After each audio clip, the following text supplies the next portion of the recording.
Hi, this is Julia M. Spencer. I'm a real estate advisor, investor, and your #1 source for real estate advice online. I am filming here from a very special spot, and as always, I'll tell you at the end where I am. But this video is basically about which lien takes precedence in a tax sale foreclosure scenario. This is a question I actually got from one of my subscribers, and he basically was interested in whether when he bought a tax sale foreclosure, what other things does he or she, I'm not going to say who it was actually, but what kind of lien does he need to watch out for that comes before the lien as a tax sale foreclosure. So basically, which liens take precedence over which other ones. And before I forget, don't forget to go to my website. It's at the bottom of this video, juliamspencer.com. Subscribe there to my newsletter. You can get all kinds of cool offers for my ebooks that are available at my website, juliamspencer.com. You can also get all kinds of informational emails that I will then send to you every couple of days or so. Actually, it's not going to be bombardment, so don't worry about that. And you can always unsubscribe too, and it's free. It doesn't cost anything. Also, I recently started a live session on Facebook, so check me out on Facebook, Julia M. Spencer, same name, and you can just join any of my live sessions and just ask me questions that you have. It's free. You don't have to pay for any of that. I decided to do that instead of the individual consulting sessions that I was selling for a while, which I still do those, but it's probably easier for you to get your questions answered directly via live Facebook feed or the live Facebook feature, which I thought was really cool. So I'm going to use that from now on, so you don't have to pay to get 1 or 2 questions answered. You don't have to pay for the whole consulting package if you just have a couple of questions. So let's just get back to the question, and the question was which liens take precedence over a tax lien when you go to a tax sale foreclosure auction. And this kind of comes from the same question I get lots and lots of times: what happens to the mortgage? What if there is a contractor lien? What if there's an IRS lien? All these questions people are really pressing me on, and I've made videos about this before, and I've also have explained this in my audiobook. But basically the answer to your question is a tax lien is pretty much the first lien on a property.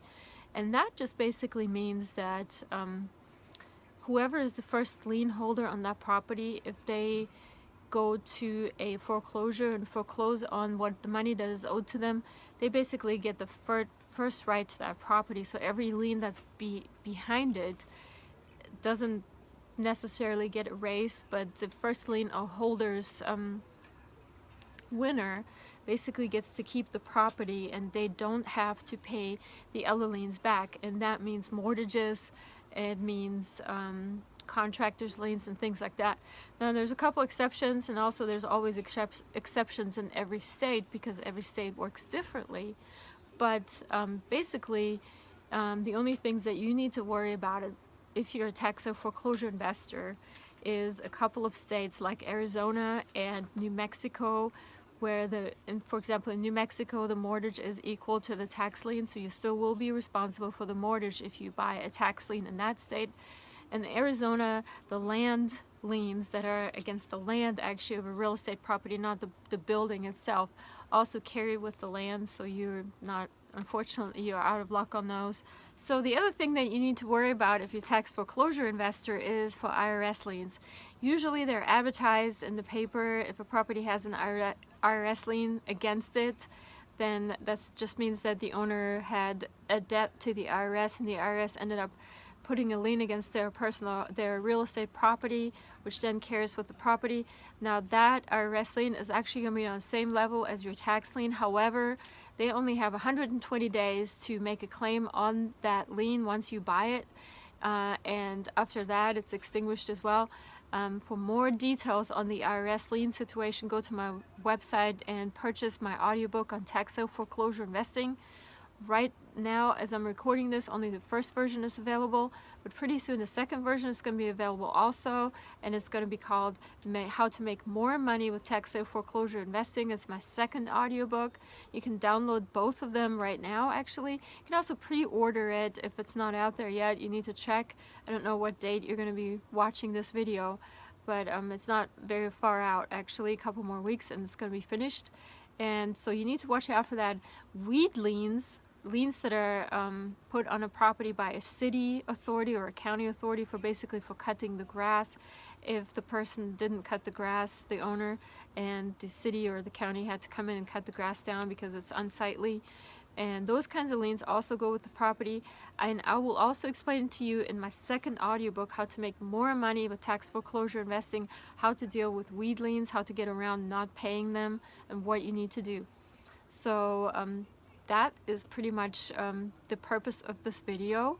You don't really need to worry about a whole lot with tax sale foreclosure investing, but the one thing that I recommend to you is that if you're worried about any of those things, and a lot of people contact me, they're worried about this and they're worried about that, and you know, and this is justified because if you're new to something, you're going to be worried about it, and you don't know where you are, where you stand, what to do. And so you're going to be asking a lot of questions, which is good because you're afraid still, you're not really sure of yourself and stuff.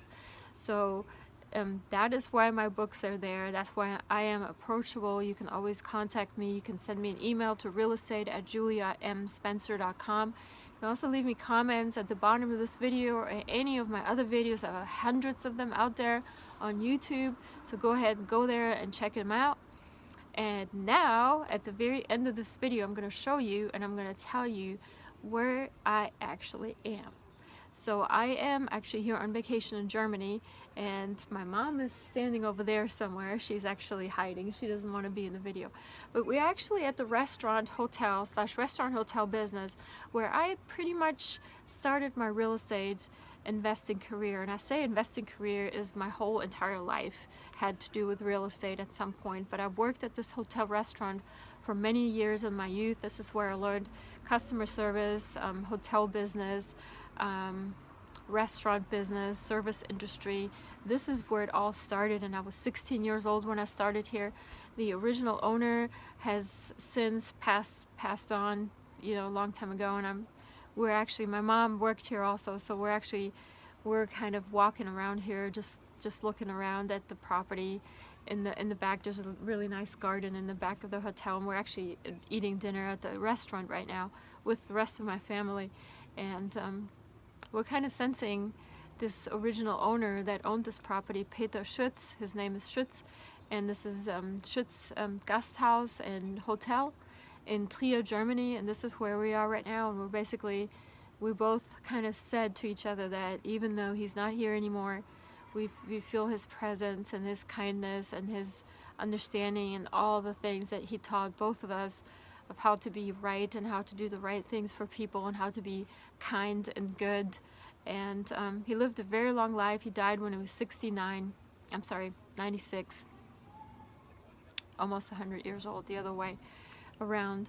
And after this, we're going to stop at the cemetery and put some flowers there because he deserves our respect as long as both my mom and I live, for sure.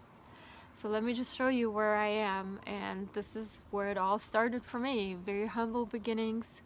I'm very glad for what I've learned here, and I'm going to try my very best to share everything that I know, good, bad, ugly, helpful or not, and I will be there to guide you and mentor you in your quest to become a successful real estate investor like I have become with the help of all the people that I've had in my life. So let me just show you where I am.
For your free guide to real estate investing, visit juliamspencer.com.